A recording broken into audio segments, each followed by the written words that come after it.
जदोजहद कई आहे। बेसिकली आऊं जर्नलिस्ट आहियां ऐं प्रेस क्लब उमरकोट जो उहिदेदार बि रहियो आहियां। असीं थर जा माण्हू आहियूं जेके मासूम ॿारड़नि ऐं मोरनि जे मौत ते बि ॾुखारा थींदा आहियूं।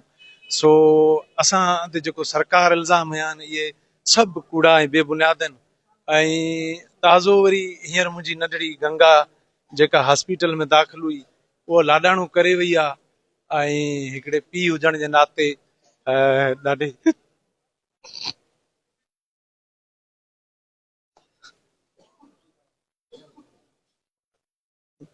दर्दनाक कैफ़ियत में हुजां। जेके अहल दिल जेके बि पंहिंजे औलादनि जा वारस आहिनि, जंहिं वटि नंढड़ा ॿारड़ा आहिनि, शायदि उहो ई इन दर्द खे सम्झी सघनि था।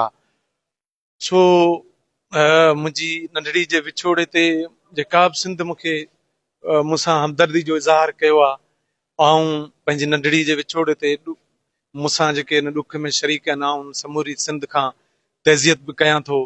आरिसर साहिब जे लफ़्ज़नि सां आऊं नंढड़ी खे भेट ॾींदुसि त विछड़णु फितरी अमल आहे पर विसारणु कमी न पए। गंगा तूं विछड़ी त आहीं पर मूंखां विसरंदे कोन। ऐं ॿी ॻाल्हि त मामा जिमन लिखियो हो त वठी हर हर जनम वरबो मिठा महिराण में मिलबो। मूंखे इन सिटनि ते यकीन आहे त गंगा तूं वरी बि नओं जनम वठी वरी ईंदे ऐं मूंसां हिन महिराण में मिलंदे। सो मुंहिंजे